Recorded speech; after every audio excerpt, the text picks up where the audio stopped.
Please welcome me and joining Dr. Arvinder Soin, the chairman at Medanta Liver Institute and national lead investigator at multi-center trial.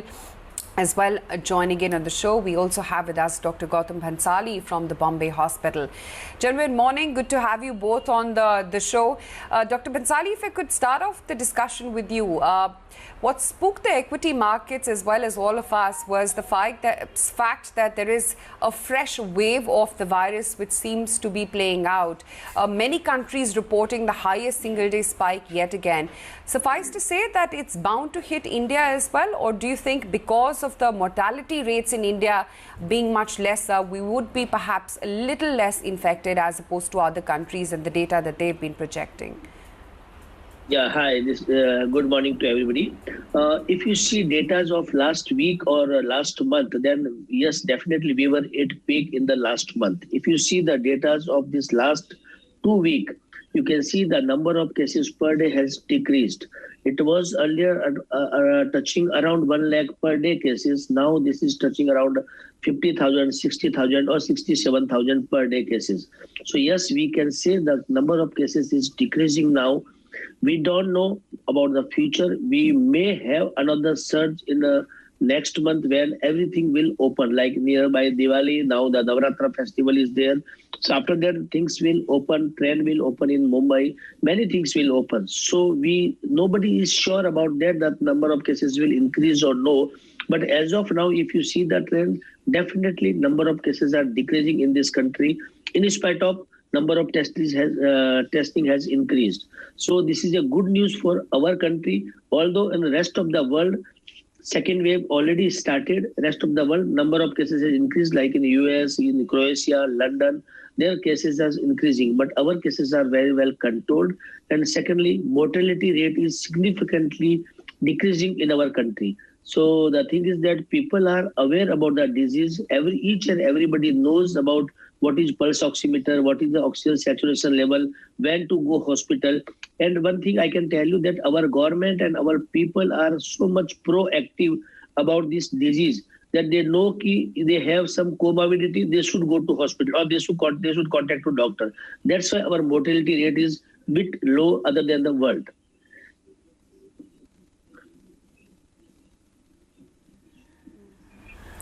Dr. Soin, what is your reading on how credible the data is? While sure enough, there has been a dip which one has seen of late, at least with the India infections, but a lot depends on whether or not there is mass testing with as much vigor as was the case last month. Well, I think the decline in the first wave curve is actually real, in my view. Because the testing methods, whether it is rapid antigen test or an RT-PCR test, haven't changed across the last 2 months. The proportion of so-called rapid tests and RT-PCR tests remains about 50-50. And the number of tests have gone down, let's say on the weekends or something, but generally speaking, they have been between the 10 and 12 lakh mark. So I think that the decline in the curve is real. And I'll tell you a couple of other reasons why I think it's real. Because as long back as 2 months ago, or even 3 months ago, during the seroprevalence surveys across various cities of the country, we found that there were 20 to 50% of the people that were already infected, they had antibodies. Now, if you factor in people who were not tested or who tested falsely negative, then at least in the urban population, the proportion of people that seem to have already been infected is probably around 40 or 50%. So there has been a lot of infection across the country, and possibly it is time for the first curve to at least start declining. Now, the challenges are going to be when the schools and colleges open up. That's one kind of crowding you basically cannot avoid forever, right? You can say that in festivals, there shouldn't be congregations, there shouldn't be religious congregations, there shouldn't be opening up of sports stadia. You can avoid crowds in other directions, but when you're talking about schools and colleges, you eventually have to open up, right?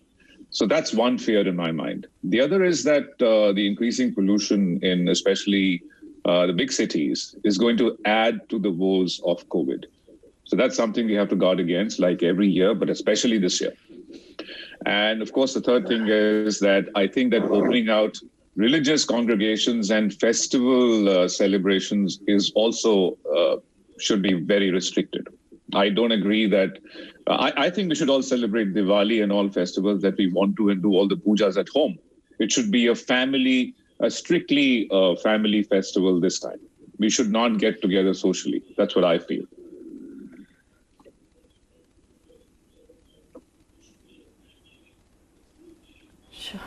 Sure. Dr. Bhansali, I mean, there are two, as you said, okay, the curve is coming down, but in terms of the risk factors, we just talked about, of course, festive season. Is there also more concern on account of the weather, particularly in the north?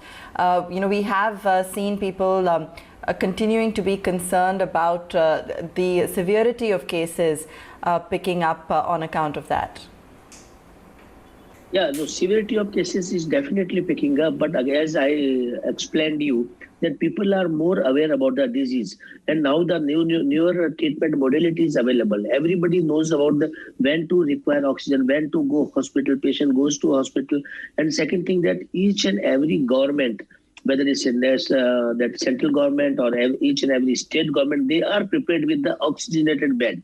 See, in the COVID, you don't need, each and every patient don't need ventilator or they don't need NIV support.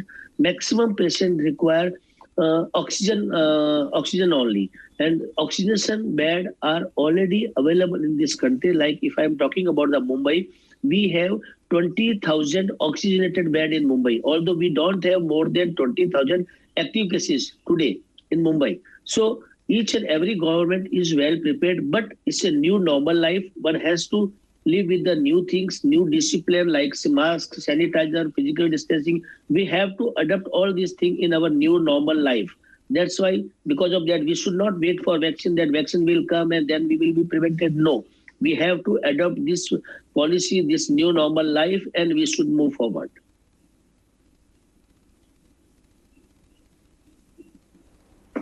That does seem to be the mandate coming in, Dr. Arvinder. In terms of moving forward, and it's a frazzling situation. We've talked about possibly schools opening up and other things opening up, cinemas. While people still continue to be so concerned, but. Tell me, in terms of the entire rationale behind herd immunity, is there something genuinely to that? I just want you to demystify some of the, the speculation around that. On one hand, we could either see a severe second wave hit, or that, as we just heard Dr. Bhansali also say, that things are now just going to slowly peter out or become the new normal, and perhaps there is something to the argument for herd immunity as well.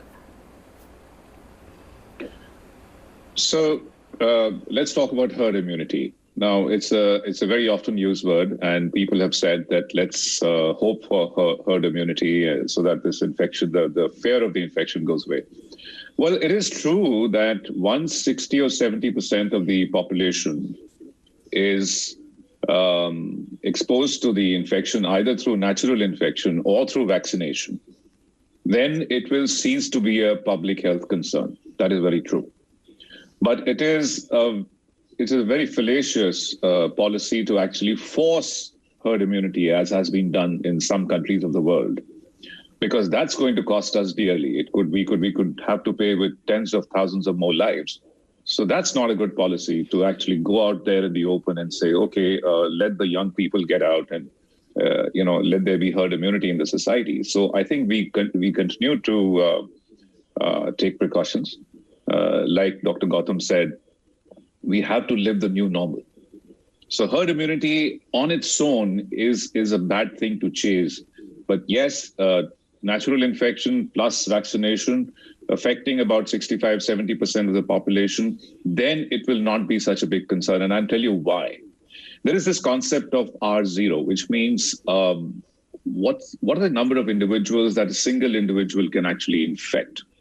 And whenever this comes down to less than 1, that's when this ceases to have community spread and be a public health concern. And that number happens when the percentage of population affected is 60+%. So that's where the 60 or 65 comes from.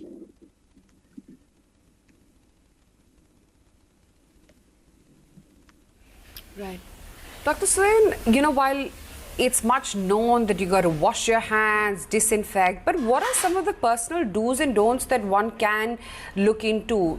People have been indulging into home remedies like a kada from, also taking steam each time they are out of the house, to popping all your multivitamins from vitamin C to vitamin D to vitamin B12. Could you give us a list of a quick do's and don'ts that one can adopt?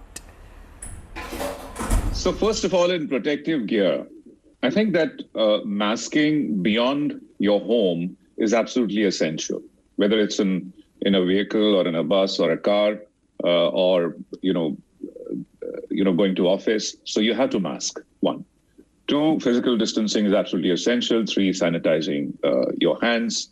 4 is that if you're in a high-risk situation, for example, if you're in a crowded bus or a train platform or an airport, then it's even useful to have a face shield, because face shield has been shown to protect. So that's that. And in terms of having supplements and anti-COVID within quotes, nutritional supplements, I think vitamin C and vitamin D are good things to have. You should make sure that vitamin D levels are maintained and that one can have 500 to 1,000 milligrams of vitamin C every day. That's not going to harm you. It's only going to help make your immunity stronger.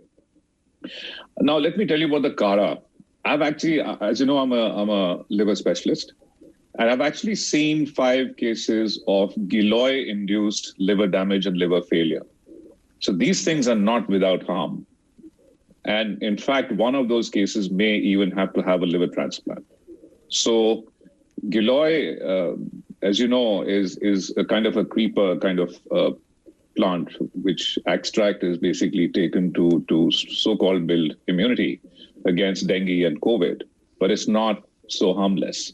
So I think one should beware against taking too many home remedies and untested medicinal products.